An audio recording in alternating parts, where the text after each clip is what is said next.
Ozo tombola mbokombe likolo. Ozo sambela pona liloba na Nzambe. Ozo loba na Nzambe molimo na ye ekamba biso. Na pokwa lelo tosambeli au nom de Jésus-Christ. Prions.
Seigneur, merci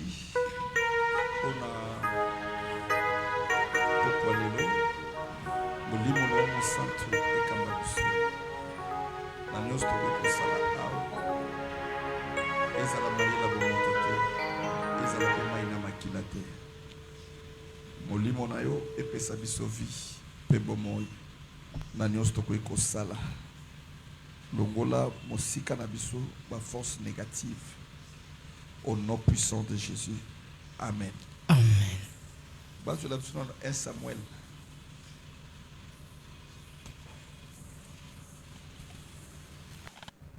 Je viens de dire non. 1 Samuel chapitre 3.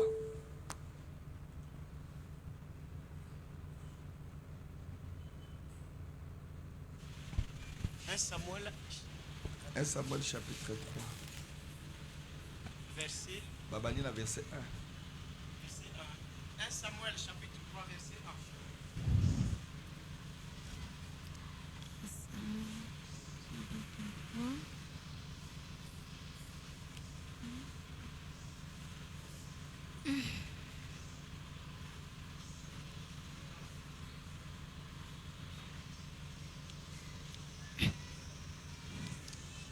Babani na 3 pose au kita.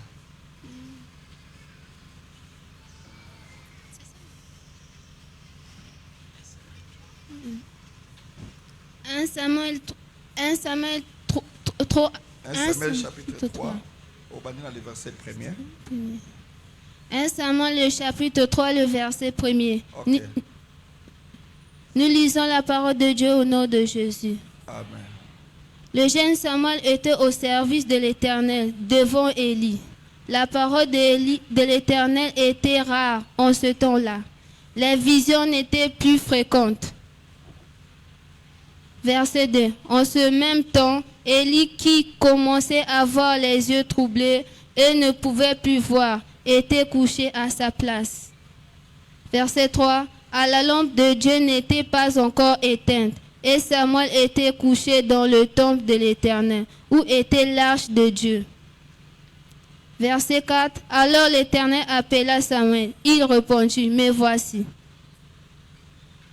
Verset 5. Il courut vers Élie et dit, me voici, car tu m'as appelé. Élie répondit, je n'ai point appelé, retourne te coucher. Et il alla se coucher. Verset 6. L'Éternel appela de nouveau Samuel. Et Samuel se leva, alla vers Élie et dit, me voici, car tu m'as appelé. Élie répondit, je n'ai point appelé. Mon fils, retourne te coucher. Verset 7. Samuel ne connaissait pas encore l'Éternel. La parole de l'Éternel ne lui avait pas encore été révélée. Verset 8. L'Éternel appela de nouveau Samuel pour la 3e fois. Et Samuel se leva, alla vers Élie et dit, me voici, car tu m'as appelé. Élie comprit que c'était l'Éternel qui appelait l'enfant. Verset 9. Et il dit à Samuel, va coucher toi. Et couche-toi. Et il l'en appela, tu dis. Va, couche-toi. Et si l'on t'appelle, lis bien. Et il dit à Samuel, va, couche-toi. Et on l'appela, tu dis. Si l'on t'appelle. Et si on l'appelle, tu diras. Et si on t'appelle, tu diras, parle Éternel, car ton serviteur écoute. Et Samuel alla se coucher à sa place. Parole du Seigneur. Tombola maboko bibale likolo osokanga miso. Que le Saint-Esprit nous conduise ce soir au nom de Jésus-Christ. Molimo na mo santu zambe ekamba bisona pourquoi awa tobengani envoûtement, tobengani ba force négative, tobengani ba puissance nyonso ya molili na kombo na Yesu Kristo. Amen. Tozo vanda.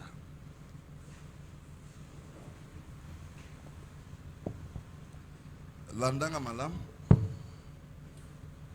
Lobby, je pense que Tozo Banda mini retraite nabiso à partir de 5h30, donc na culte matinal. Vraiment, et la malam, monsieur Motoya Mitikali. Parce que tu dois t'organiser pour cela. Et la malam. Moussa Nabiso est allé sur la vision comme Mona. Zambe il faut afongo la biso miso. Obanda komona makambo et bombani. Je pense qu'on a eu beaucoup de temps, on a lu beaucoup de versets pour comprendre le lengeni ni Nzambe a fonctionné na bato. Alors il est hyper important na musala obima beaucoup pambate. Alors sur les interprétations des rêves, tu le que et il est important et obligatoire dans moto tout où yazo sale la Nzambe ou andimeli Yesu kwa mokonzi pon bigisi il faut amonaka.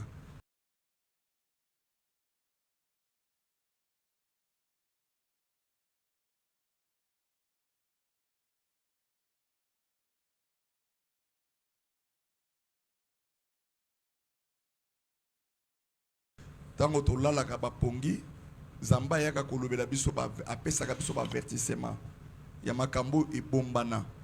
C'est pourquoi nous avons dit que lorsque une personne ne rêve pas, c'est-à-dire asa lokola moto ya kokufa parce que son esprit n'est pas en mouvement. Pour na oyeba que esprit nous est en vie, il faut ezalaka en mouvement, ba mouvement ozo sala. C'est pourquoi tout le monde que il faut qu'on sale fort.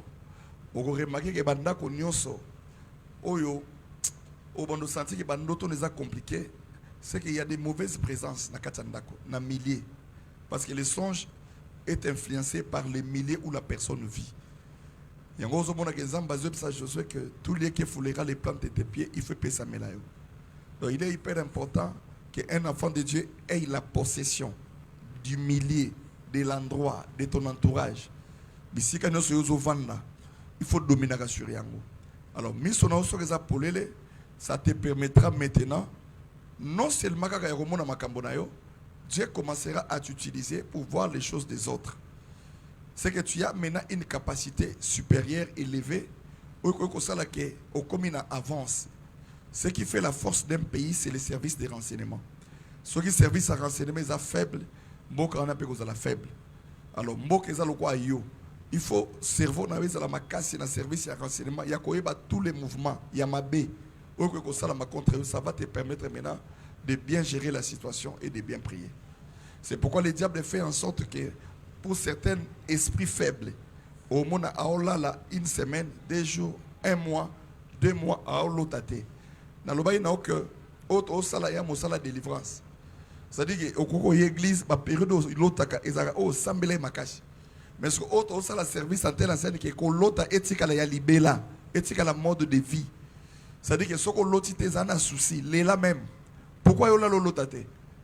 Parce que c'est le seul moyen où on a le Nombre 12 ou 6, Bible dit que si il s'élève au milieu de vous un prophète, c'est par les songes, c'est par des visions que moi, l'Éternel, je commencerai à lui révéler des choses. Donc, il est hyper important, moto, c'est normal, il faut l'otaka. Alors, le premier point, on a besoin de que ça soit malamo, ton d'autres mabe, on a besoin que tout d'abord pour l'élé. C'est-à-dire que olota. Tu peux arriver à un moment donné, dans la période où tu es déjà pour toi, on a senti que c'est un kilo. Donc, mutu kilo, c'est-à-dire que mutu nezo bundana, na matéa tozote na prière pour nzamba fongolo makam. La vie, oyayo ezaka caché. Déjà nzamba a relaté. Donc, il faut faire la rediffusion. Film même déjà les cas nango ko ba télé ou cassette to bande au talango. Donc, yondo zalaka maïlete. Donc, on nzamba zo baké, il nous parle, mais l'on n'y prend pas garde. C'est-à-dire, on ne fait pas attention de ce que Dieu nous parle. Alors, deuxième catégorie, nous avons dit ce sont des gens mais il se réveille le matin, il commence même à réfléchir. Ah, il est conscient que Naouti Kolota, mais d'autres Kimi. Il est conscient que Naouti ko rêve d'autres hôtels. Ah, Namoni d'autres malam. On dirait que c'est ma baie. Tu es dans la partie de bien, mais bêta les solo ya noto. Oh, il appartient à bien. Aux hommes que la personne est, c'est-à-dire, est perdue. Il faut vendre. Waneza musala au moli les salaka pour que tu connais, pour que otika la koye baba vérité cachée. Alors, soyez moutouneza polele. Après musalo na relaxo. Lorsque tu rêves maintenant, comment tu dois procéder dans ma bitumba rêve na yo. Comment un homme qui rêve à quoi que ça rêve wana est comme en réalité. Parce que c'est déjà un message que Dieu te donne. Zamba pambolayo. Je te donne l'exemple de Joseph. Regardez, à l'otindo tonaye, na âge de 16 ans, 17 ans, à moni 11 étoiles, ils ont gumba melaye, à moni ba gerbe 11, ils ont gumba melaye, na katabachon, des rêves distincts. Mais et kokisama qui aussitôt te, que alali la muki balamoko ndoto ne kokisamite. Mais regardez dans le monde spirituel, les gens qui connaissaient la spiritualité, parce que Jacob, hormis ya kozala apporte musala nzam, akende ko vanda na ndako nokonaye. Nokone était un magicien. Nokone était un praticien. Nokone est plus que même un sorcier, un charlatan. Donc ayeba qui spiritualité d'une manière que tu ne peux pas imaginer. Jacob a fait dans sa maison plus de 20 ans.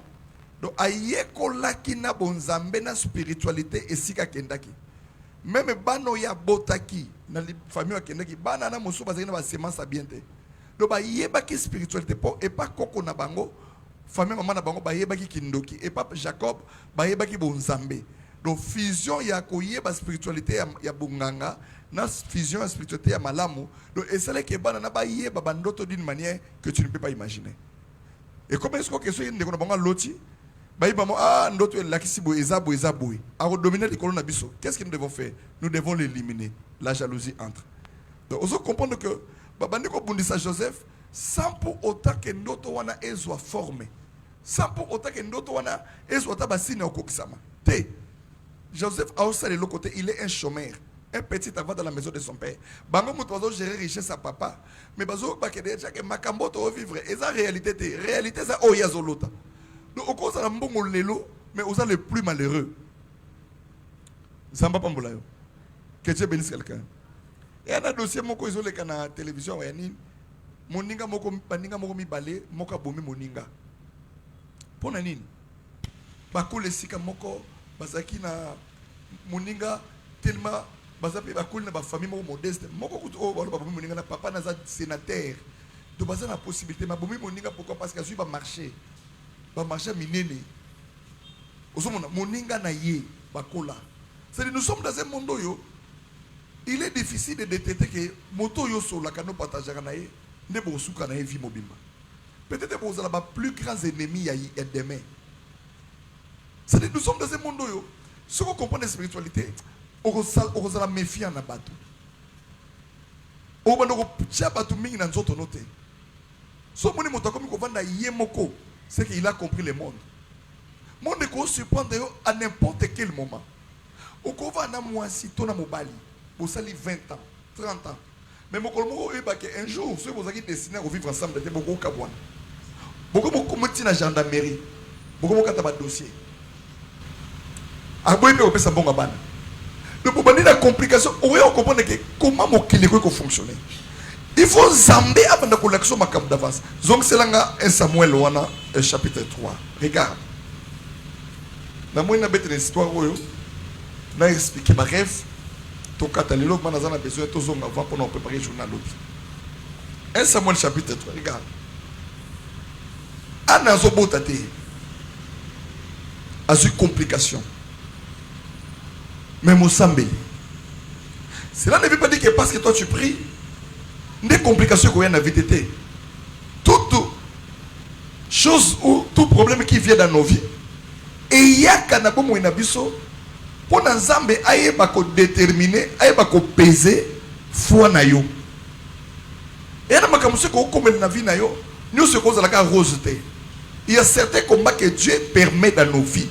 Et ça pour nous conseiller oyeba batu. Et ça pour nous conseiller oyeba mokili. Et ça pour nous conseiller oyeba ke nazalaka monene. Tu peux prier, mais tu as un problème de foi. Zambé, il faut tester au point réellement est-ce que foi na yo et qualité. C'est ce qu'il a fait avec Abraham. Anna bandi ko sambela jusqu'à ce que aye ko sala ve pa nzambe. 1 Samuel 1:11. Azoba na nzambe Seigneur, si tu me donnes un enfant garçon, moi na wana na ko pesa ya saela yo. Azala ka mosal na yo. Dieu a trouvé son intérêt dans la prière de Anne. Parce que toute prière où est efficace, ils ont intérêt à Nzambe nakati. Il y a beaucoup de gens qui prient, mais intérêt à Nzambe zalakate. Il y a aussi un Nzambe, mais au retour, il y a des gens qui ont été Zamba talaka, ma demande. Tango Anna eko bota Samuel eko poussa na moquette, eko koksa na ye. C'est pourquoi un chrétien doit toujours respecter le vœu qu'il a fait envers Dieu. Ba engagement na ye. Même si on a eu moins de difficultés, il faut toujours respecter ces engagements-là. Que Dieu nous bénisse. Amen. Anaye kotika mwana na kati église, mwana ye kolala na église na tam. Bible zoloba que zong selanga 1 Samuel wana. Mwana chapitre 3. Mwana aye akomi kovanda na tam. Azalaki mwana ya vœu. Azalaki mwana ya botamaki. Azo sedo ba ko kabelo ko la mbeka et pas nzambe. Bible zoloba que les jeunes Samuel était au service de l'Éternel devant Élie. Il était au service de l'Éternel. Mais chose grave, Dieu ne lui connaissait pas. Dieu ne pouvait pas lui parler directement. Pour comprendre que la loi spirituelle est dépendante de la que na modéraka no na koki nzamba kiba wana te nzamba tambola kabongo te nzamba zaka nzamba discipline nzamba zaka nzamba ya ordre. Samuel a kolaki na kati église nabo nzambe nyonso akenda boîte de nuit, il était encore jeune. Et la Bible dit le jeune Samuel était au service de l'Éternel devant Élie. La Bible dit que la parole de l'Éternel était rare à ce temps-là. Les visions n'étaient pas fréquentes. C'est-à-dire que lorsque la parole de Dieu est rare, les visions ne sont pas fréquentes. C'est que l'église a un problème. Les gens ont des difficultés. Parce que la vision n'était pas fréquente. Et Dieu maintenant cherchait à qui je pourrais maintenant parler, à qui je pourrais donner le message. Et en ce même temps, Élie qui commençait à avoir les yeux troubles et ne pouvait plus voir, était couché à sa place. Élie était avancé en âge. C'est lui qui était le sacrificateur de l'église. Mais à cette période, les visions n'étaient pas fréquentes. Pourquoi? Parce qu'il a commencé à avoir les yeux troubles. C'est-à-dire qu'âge avancé, vie de prière sur mon colis, et à cause de la jeunesse. C'est-à-dire qu'à cause de la promesse, les visions directement n'étaient pas fréquentes. Maintenant, le verset 3, la Bible dit, la lampe de Dieu n'était pas encore éteinte. Donc, lampe et ensemble, le Saint-Esprit, la présence de Dieu, et c'est là qu'il a noté. Mais la Bible ajoute, et Samuel était couché dans le temple de l'Éternel, où était l'arche de Dieu. Pour que vision na yo, na musata osala, et la stable au monaka, il faut que tu sois toujours pembeni ya arche ya nzambe, pembeni ya liloba na nzambe, pour entretenir ta vie spirituelle. Et lorsque ta vie spirituelle n'est pas entretenue, tu auras des difficultés à komona. Donc il faut savoir qu'il y a une présence en nzambe. Et quand tu deviens ami de Dieu, Dieu doit commencer maintenant à te parler. Alors l'Éternel appela Samuel, il répondit, me voici. Donc nzambe siko abandi ko ya, amoni que vision est fréquente. Eli akoli moto ngana koki ko utiliser lokola mbeka, c'était le jeune Samuel. Maintenant Dieu lui-même commence à l'appeler. Alléluia. Amen. Amen. Donc tu peux être un enfant de Dieu, Dieu te parle. Mais l'interprétation de ce que Dieu te donne là, empêche son porte d'accepter. Zamba koko tu son na trône na été oye bakamaka muse bombani. Ce que Zamba sali ngo bongo c'est que l'église n'a pas sa raison d'exister. C'est impossible. C'est pourquoi moi dans Nzambe il faut ça toujours humble. Ya koyoka ka lobana Nzambe. Il faut ça toujours na enthousiasme ya koluka koyeba Nzamba lobela ye. Makambo Nzambe zaka kokola te zaka likambo appel. Samuel était un petit, un jeune, mais Dieu l'a appelé. David était un jeune, mais Nzamba zo pour une katagène. Kowe la kamote yekola lobana Nzambe. Luka délivrance. Yo ça a besoin de délivrance. Le problème nous a d'abord nous pas délivré dans nous. On a nous délivré. Comportement dans un signe que tu n'as jamais été délivré. Une personne délivrée, attends une personne délivrée, aïe bako différence. Comment you ko blesser muto fa ina ozaka sûr. Attends muto attends blesser muto dans le langage, ozana na kimia. Ozana wana Nzambe. Moi Nzambe soka commettre une erreur. Mon thème na il faut tungisama. Akola na kimia te. Onongisi moninga. Moi dans Nzambe ayo, ça dit que sensibilité à molimo santo et qu'on ça la tête que vous à l'aise. Au moins nous sentiment que ah pourquoi on a sali boy, culpabilité. Au moins que na kati na yo esprit repentance ici là. Donc comment autant pour le quoi que mon kilise a tata na bino. Non. Mon kilise a Nzambe. Ça dit que dans ma marche na biso il faut to yeba lo lenga ni to tambo na Nzambe pour te banini ko avancer. Bible dit que les jeunes Samuel il y a Zambazo bengaye à le me voici. Quand Dieu l'appelle Samuel azoyoka mongongo oyo ezobenga ye lokola ya Nzambe te mais azoyoka ngo lokola mongongo ya Eli bazalaka na ye. Samba bengi première fois Samuel alongo esika lalaki na pièce na ye akimi mbangwe papa Eli. Pourquoi c'est papa, est-ce que tu m'as appelé? En d'autres termes, ça veut dire que papa, j'ai entendu une voix, j'ai dormi, mais c'est comme si tu m'appelles. Mais pourquoi Nzamba sala quitte que Samuel aille bakesa Nzambe yemoko? Parce que dans quatre makamabanzobo on doit t'introniser. Lorsque vous avez un appel, Dieu doit te donner un père. C'est lui qui n'a pas de père, il n'a pas de repère. Donc si tu n'as pas un père qui peut t'orienter spirituellement, c'est que tu as échoué, tu es perdu dans les domaines spirituels. Domaine spirituel, c'est un monde de parrain. Même si on a un occultisme, il faut pas payer son moto à initier. Moto na yo benge maître na yo, ozo benge parrain na yo, moto a parrain na ngezayi. Donc tu ne peux jamais entrer même dans le monde spirituel, il y a Satan. OK de okuta na Satan, so ba to ba memi ote okufa. Zamba pambola yo. Ça veut dire que dans les domaines des rêves, tu ne peux pas interpréter les rêves seul. Il y a des messages que Dieu ne te donnera pas. C'est pourquoi quand tu rêves, la première des choses dans le bac, ce qui nous on a prends le temps d'abord d'annuler cela la nuit. Prie que Nzambe na loti ndoto mabe na mo loko ekiminga mais na kena na bitumba nango soke zaki ya mabe soke zaki ya moto Nzambe loboko nzaka molai et ko longwa eke France et ko longwa eke États-Unis kende ko botola changer situation tu pries na bi prière wana ezaki ko sambe na mbetu te que soko lalo zipiki dra na yo tie malili soki ventilo na yo donc ça dit soko bandi ko sambe là wana soko o tie mutu na mbetu boy Nzambe wana ezaka prière te. Ça dit tu pries déjà avec la fatigue. 80% bato ba bongo. Hein maman Gisèle, yo posaka bongo non. O lali na mbet o telemaka. Makati yo telemaka. Hein pour dépendre na bambeto ngo yo telema. Soko de Joseph qui dra na oti na kingo wana. O moni maki na loti mabe o bandika ko sambela kuna na communauté. Exercice on a il fait longwa na quatre église. Ça dit tu dois te réveiller, se lever le matin. C'est vrai que ça sera la fatigue. Mais un combat spirituel c'est un monde de sacrifice. Un combat spirituel, c'est un monde oyo pour longa. Il faut botola. Jésus avait le pouvoir de parler seulement dans la tombe de Lazare. Lazare bimako, mais la Bible dit il cria d'une voix forte. C'est que dans le monde spirituel, il faut autorité à malobanayo et zala. Bible dit que deuxième fois, Samuel a dit papa nayoki osobengana. J'ai entendu Samuel qui n'est pas là pour se déranger. Pour Samuel, ça peut être un cauchemar.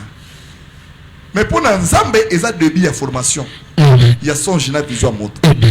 Et pour la troisième, parce que chiffre 3, c'est un chiffre à résurrection. Maintenant, quand Samuel vient chez Élie, Élie a compris directement que Zamba bandi kolobela moine. C'est maintenant Élie qui commence. Tiens dans la version. L'Éternel appelait de nouveau Samuel. Et Samuel s'éleva à la vers Élie et dit, mais voici, quand tu m'as appelé. Élie répondit, je n'ai point appelé mon fils. Retourne et te coucher. Toquez la verset 7. Samuel ne connaissait pas encore l'Éternel et la parole de l'Éternel ne lui avait pas encore été révélée. C'est-à-dire qu'au en église, au Sambela, si la parole de Dieu n'est pas encore révélée en toi, aux alokola aveugle. So pour l'ilo banazambe ça la révélé na yo et ça matin na zote ya songe yo. Olota kango. Oyebi pe que songe existaka. Oyoka ba pasteur ba zote ya makambo ba ndoto. Oyebi yango très bien. Ce sont des enseignements obligés to yoka pe ba zote ya. Mais tant que l'Éternel commence à te révéler des choses que tu négligeais. Tu peux écouter une parole, mais tu n'as pas la révélation de cette parole-là. Au cas où que Nazana noto ya kolota na que songe existait, mais explication nga nazo peso oyo. Tant que mosusu bando banda makamanzami na bando ça na no comprendre na manière où nazo peso lote. C'est-à-dire que le Saint-Esprit est en train de te donner un cours, un enseignement qui restera durant toute ta vie dans les combats spirituels, même si tu es dans le domaine mosusu, même si tu es dans le mosusu, mais si tu es dans le sujet que papa le baki nanga, je dois faire ceci, je dois faire cela. Oui, abeti ma beaucoup rapidité, j'avance un peu. Voilà ma beaucoup me dételi. Oui, abeti ma beaucoup rapidité, j'avance. Soko beti ma beaucoup bien, bandoto na yo efungwama. Donc c'est le verset 8. Maintenant, tu vas remarquer, l'Éternel appelait de nouveau Samuel pour la 3e fois. Écoutez maintenant. Et Samuel s'éleva à la vers Élie et Élie à la vers Élie et dit, mais voici quand il m'a appelé, Élie comprit que c'était l'Éternel qui appelait l'enfant. C'est-à-dire, celui qui peut comprendre de ton rêve, c'est ton père. C'est lui qui a le Saint-Esprit. C'est pourquoi j'avais dit que moto ko interpréter d'autres, il faut que moto ça rempli dans Saint-Esprit et qui a la connaissance de la parole du Seigneur. Et que sungal. Parce que notre est proportionnel. Il y a moto na moto ndenge zamba zo pese message. Le songe est proportionnel. Yo ko lota moto akufa. Et l'excès de mort. Mais moto moso loti moto akufa et l'excès de mort. Très important. Maintenant, verset 9, et il dit à Samuel, va, couche-toi. Et si l'on t'appelle cette fois-ci, tu diras, parle, Éternel, car ton serviteur écoute. Donc, dis Samuel, me voici. Tiens, l'autre, l'amour qui n'a yé. Alors, il y a l'église qui n'a pas et c'est la procédure normale. Parce que Samuel Moutazo paie sa procédure normale. Il y a que me voici. Est-ce que me voici est injure? Est-ce que me voici est impolitesse? Mais sur le plan spirituel, chaque langage a un code. Même quand Sambela ba yekolaka. Quand Sambelo ba yekolaka. Je vais arranger ça. A commis ça le semble la réputation. Tu dois avoir des mots à dire à Dieu. Moi, quand on s'y lote, quand ça me regarde, moto kita, moto pela, moto te. Il faut le baquer na combo na Yesu ça me moto na yo et kita. Ozo peta maboko me ozo loba. C'est-à-dire maboko na yo et ça na confusion na malobozo loba te. C'est-à-dire maloba na c'est ça que j'écoute. Que ça me moto na kita. Et si quand nyoso bakangi, na tindi si j'ai par exemple, na zo baké to tumba nzungu ya molili. Moi je donne un sujet. Mais qu'est-ce que toi tu dois faire là? Attends de bibete ma beaucoup neni. Attends niata. Ma beaucoup ça mon côté. Mon côté il faut le avec précision. Seigneur, nzungu nyonso o etelema na kata famille tata na nga. O ba déclarer ba kombo na bato. Soki ko tika la wana menga au nom de Jésus na zo bi makuna. Kombo na nga eko demeurer éternellement te. Ko kena logique que moto garder le même rythme, mais sort des mots. Parce que la vie et la mort sont au pouvoir de ta langue. Samuel, Élie Moutazo disait que cette fois-ci, si l'on t'appelle, donc, soko yoki nga, na bengi yo, po yo zomo na loko nga, outrazo benga yo, to soko yoki mon ngongo wana, et bengi yo lisusu, qu'est-ce que tu vas dire au kolobake? Parle, Éternel, car ton serviteur écoute. Et Samuel alla se coucher à sa place. Histoire Yakobenge wana et si la awa. 4e fois yate. Pourtant ma bengue 4e fois, il a été enseigné que papa m'avait dit que parle Éternel, ton serviteur écoute. Donc je suis à ton écoute et Dieu commence à lui parler. Donc tant que l'autre a noto que bazo la nanga que nazana kati ndako moko na yebakate soki zaka ndako famille ozomona image on ezozongela yo nalobaki ndoto ezali message ozamba pesaka dans le passé na 3 temps, dans le présent et dans le futur. Dans le passé, cela veut dire qu'il y a des erreurs qui ne sont pas réparées. Il y a des choses où Joseph a l'otaka kala, il fait kokisama. Mais à zo vivre, c'est-à-dire notre Joseph ezaka pour le futur. Futur lointain.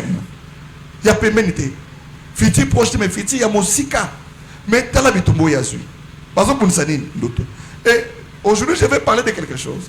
On ne parle pas de ses rêves à n'importe qui. Qui passe dans l'autre. Non.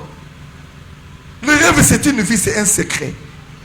La discrétion est exigée dans les domaines des rêves. Parce que tu ne peux pas raconter à n'importe qui ce que toi tu vois. Tant que vous mettez la moto, ce que ta dame n'est pas bien, avant même que l'eau connaît Yatou Salam. C'est pourquoi na kachanda konayo. Tant que vous avez l'élo. Nous avons que soko l'autre ko bimate. Ko même musalate. Yo il faut l'autre. Pour prier na 22h avant la zambe fongola kabisa. O la moki minuit. O boni que na l'autre prier le sous. Au surtout qu'ils sont à minuit 10, au l'autre prier, tu boutou ya les gens qui la besoin de prier ti au commun. Ça dit tu dois voir quelque chose. Tu dois attendre une voix. Ça m'a pas molayo. Et ça quand pas voix musu ya mabe ko bengo libanda. O bongo soko bimi babomio. Et ça pas voix musu ya nzambe so benga Samuel. Pour l'avantage na yo. Mais comment comme moi aussi? Avant dit nanda konina bana mobala qui voyage abandi ko remarquer un mouvement qui n'était pas bien et bandaki nani et bandaki na niaou chat moko azolela lopango na ye ya bango na ba voisin ezaka séparé na mire ba voisin bazaka na mbwa na bango la na sima wana mbwa wana soka zokanga ta wu. Même bango il faut pas ça la déranger. Ba voisin liboso il faut pas yoka makelele ya mbwa. Ya bandi comme on a phénomène mo bandaki na ba niao moko azolela loko a bébé. Azaki na mwana ya 9 mois na ndako. Niao bandako lela pe azaka na na ye et la ka ba minuit fort. Abandoli la pose wa tata ko bimate. Aleli alors la musabana bana seli bango bomo loko ba frisson babani ko sambe na salon alors la tiba 2 heures première fois deuxième fois binon ake ko luka ba voisin au baza plus proche abi oh na éviter ce besoin na niawa mais chaque boutou na zo ka son voix ya nia isolé ba voisin ba le jamais toi na niawa te pe to yoka bongo wana e bandi ko inquiéter il fallait que yoka ta ba voisin ba bisope toyoka kanya wana lelaka parce que ils ont soka plapa moi so abandi ko s'inquiéter makasi mobala zana voyage abandi ko sambela ka ndeto sambela kana ya makasi tazo bundana azo solution na ngote et ko sala pas un mois ba jour musaleli ba jour abandi ko mesana na voania et pour que ça moke moi so phénomène abandi ko sambela na bana na ye bakolo na ine ayoki mungu ya makambo ezo salamela Samuel na bisko ye salameli na bomoto apata ba ine beze nia usoka lelite asoka ba benge Marie lamuka so ye Maria lamuki akobima mbangu na salon akene otana na zo benge peut-être miyibi okene kuta porte na ye ya salon pour lele mais bakanga kiam là nous sommes dans un phénomène où une présence ya mabe et bandi kokota ndotote présence ya moto et bandi kokota na ndako na yo et ya kasiko na mission ayeli mission nini ya koyiba ya koboma wana komi na ba niveau moko ya ba cauchemar oyo so komi na niveau na kobeta même pas personne micro ko loba on église te ya kana bureau loba nanga papa tala makambo na komi komona na ndako na ngai na vie na nga abandi yo ka ba voix moi na liboso zaki na ba saison ya mobile après 3 jours azoko ba benge Jérémie abimi non seulement kuti porte ya ndako nazolo ba no porte ya ndako bakangi balali polele mais na porte ya monene eza kufungwa nde baba ndaka mbango ba esko en église azui bana misato basona emi balé abinda kwetika la nani na ekoluka nzambe wana mobali na voyage abandi malade ya yebite mobali paso yebisa yete ka benga ke pas traumatisé bango te ke non awa naza gravement malade mobali akendaki mission ba memi na baso intensif liwawa bomoya basali une semaine babenga na mobali te mobali abengaka chaque jour bazo benga na te so babenga non azo occupé tsoka bazo bo ko pese message tsoka phénomène nyo so salama awa un esprit et outil na famille mobali babengi liwa bazo ko luka mobali na mutu bazo kuta yete ba yeba kiteke mobali za na voiture on a expliqué les réalités spirituelles so esprit so bateke mobali ake na voyage azawa tako bazo lokole ezalaki période moko o bakane ke mobali na kufa na mois de mars so ba phénomène ne bandi bien aimé so ke za na mois moko babungisa ke mabe na mois d'avril là zamba longola na kubuna amen. Je parle et je déclare que tu ne mourras jamais dans les projets sataniques amen. Zamba longola ba projet ba liwa mabe liboso vina yo bakoyi ko simbiso touche ya kindoki ya mulili sans que pour autant oye makam nazoloba na lingo kangango parce que tango aselemo ko sila otika na bagage intellectuel spirituel ya molimu ya ko banyoso moi na mosi eloko esovaye kaka décision azwaki ya oya over l'église abandi prier na kati église basije na biso to pesa ko o kanzalo kwa ke osolaki na pasteur to tinda ka basije po basije to tinda ko yo selon logique église e ko banda ko se retrouver kaka réellement na situation na yo o mona make papa to solaki na ye moto moko yebisa ki vinanga te c'est ça même le Saint-Esprit. Il y a réellement que matin c'est pour moi. Je peux parler comme ça, mais on le belém sur 20 personnes à 4 ans. Et autres bima textuellement le quoi vie là-bas. Que Dieu bénisse. Matthieu Bazoté, ce n'est pas un homme qui parle, mais c'est le Saint-Esprit qui nous parle. Abandonne comme ça mon église. Et c'est quand on va là que troisième jour il y a prié. Oh bon bah ça les ah. Allah li na butu. Azoyo ka moto pas zo benga na kombo. Bisika bazaki loger. Abimi mango baninga ba simba oh mutu e bandio libo monte habité. Na ki voix ya mwasi na ngai. Et benginga na sapongi na kanisi lokola azam.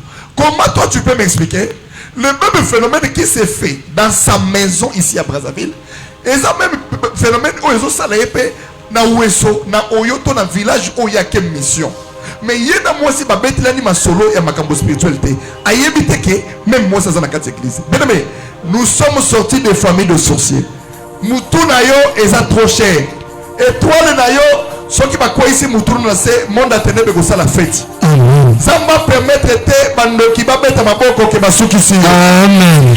Zamba permettre te bando ki famille maman na yo baloba ke assemblée azwi nini. Zamba permettre te baloba ke tolobaki na ye. Longier bien aimé la lanzala zanga ekolia zanga mbonga minerval zanga mbonga futa ndako mais ko pesa maloba e bandokite baba na kotambola bana batolobaki que Dieu ne permette pas cela dans ta vie. Amen. Tu ne mourras pas à cause de leur complot. Amen. Que l'éternel Dieu marche devant toi. Amen. Ça va longo là bas obstacle mabe.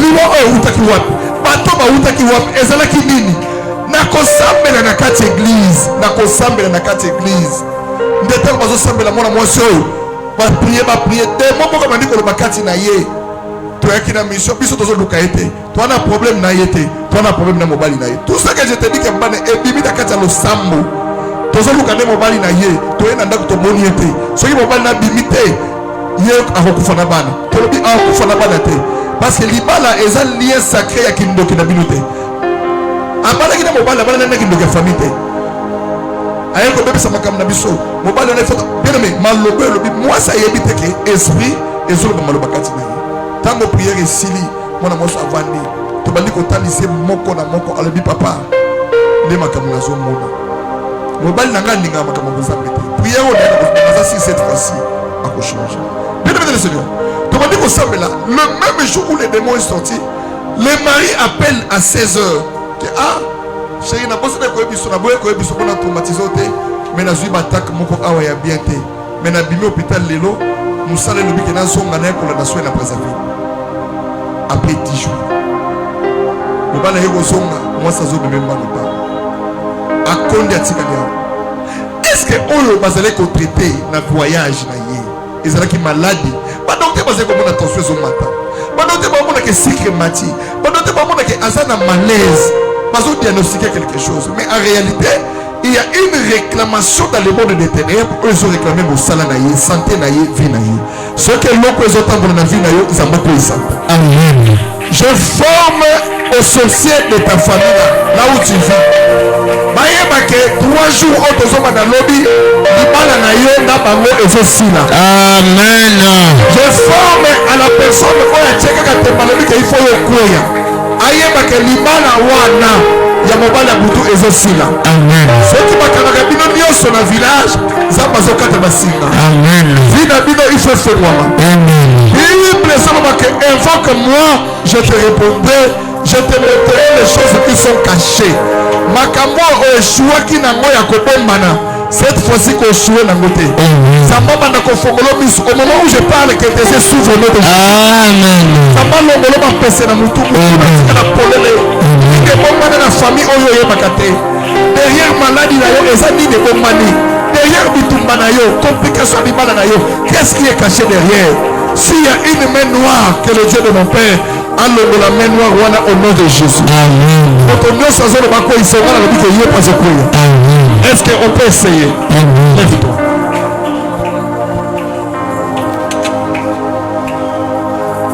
Tout droit ici comme ça.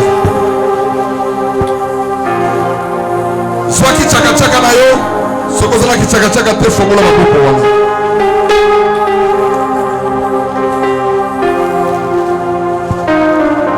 Bien aimé, on a 6 sujets de prière.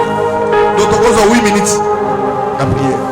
Bah 1 minute, bah 2 minutes. Donc ça la prière aux autres ensemble. Naza esclave à mototé. Pour la salle comme ça et échouaka. Naza esclave à mototé. Pour ceux qui n'ont qu'à libre sur la bébé sima le quoi via quoi ça est mango. Pourquoi elle est là? Zambi nanga. Ceux qui m'appellent manga bakundanga na molili vina nga ebima. Beta maboko ba vina nga ebima. Vina nga ebima. Nazo combien de temps? Beta maboko na makoloba ke étoile nanga ebima. Étoile nanga ebima. Beta maboko loba ke santé nanga ebonga. Santé nanga ebonga. Na binguza mabeta maboko na makolozo ba ke lelo. Lelo vinanga. Soki bakanga yango. Soki bakanga yango na prison ya molili. Na prison molili. Nazobuka. Nazobuka. Nazotumba. Yo kadena ya molili. Yo kadena ya molili. Yo prison ya molili. Yo prison ya molili. Kuza malwa ozokwea. Ozokwea. Envoyez. Manda kobeta maboko kwa ici. Prison yoso ya molili bakanga bina yo. Prison yoso ya molili. Merci beaucoup de sortir.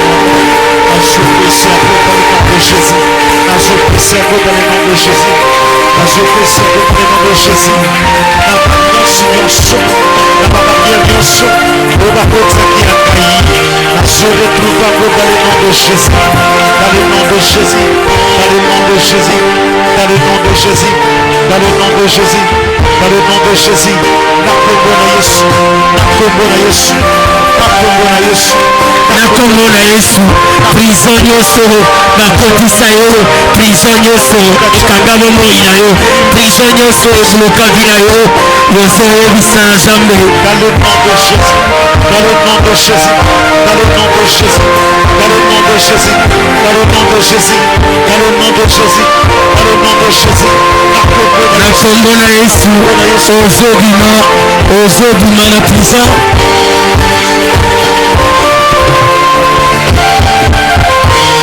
Yozobima na prison. Yozobima na prison. Yozobima na prison. Yokoyebisa na Nzambe. Prison nyonso bakanga vi nanga. Prison nyonso batia santé nanga. Kote nyonso bakanga ekial nanga. Kote nyonso bakanga libala na yo. Kote nyonso bakanga maboko na yo. Elevation na yo. Réussite na yo. Stabilité na yo. Kote nyonso bakanga kotia yo na prison. Ozala na se ya kote. Ozala na se ya mai. Yozobima na pokwa lelo. Yozobima na pokwa lelo. Yozobima na pokwa lelo. Yokoyebisa na Nzambe. Oyebi manière yozo sambela, on dirait oyebi na bitumba note en fait. Soko yeba ke importance ya bitumba na yo, okobwaka moto na mbetu na wana. Zamba pelisa mbetu na moto. Amen. Batol no ne pela moto. Amen. Ozo kata soni te mo sambeli mais ozo na possession chambre na hote. Possession ndako na hote. Tu dois arriver à un niveau. Le pango na yo. Au monde na ba télévision baloba ke bakangi ndoki. C'est-à-dire likolo ya espace aérien na le pango na zamba pelisa moto. Ndoki soka linga leka akoyi bakagi mutakala. Beta bako ba samba tatananga. Samba tatananga. Yo mari de nuit. Yo mari de nuit. Yo femme de nuit. Yo femme de nuit. Luka kanini na vinanga. Luka kanini na vinanga. Lelo so kende. Lelo so kende. Silika sala mumba beta bako ba lelo so bima na zoto. Lelo so bima na zoto. Silika la ba lelo so sika. Lelo so sika. Na soko te kanga na kanga na ba lelo so tumama. Lelo so tumama. Paluka tala so projet beta bako ba lelo so bima. Lelo so bima. Usa ba bima na zoto. Bima na zoto. Kanga baka so ba bima na vinanga. Bima na vinanga. Kitali so ba kende. Kende. Beta bako ba bima. Bima. Bima. Usa ba bima. Banda ko leta ba ko leta. Yoko penga na mari de nuit. Yoko penga na femme de nuit. Libéré soko na yo. Libéré vila yo. Libéré ndako na yo. Masi ya mutu. Bagalisa yo. Libala koso ya mutu. Yoko penga ndako nyose. Eyo lotata. Nebali nyose ya mutu. Bapesa yo. Libala nyose ya mutu. Bagalisa yo. Yoko koka na la meri ya mutu. Yoko soka na la meri ya molili. Yoko leke na kopasela. Akide mari. Aso libéré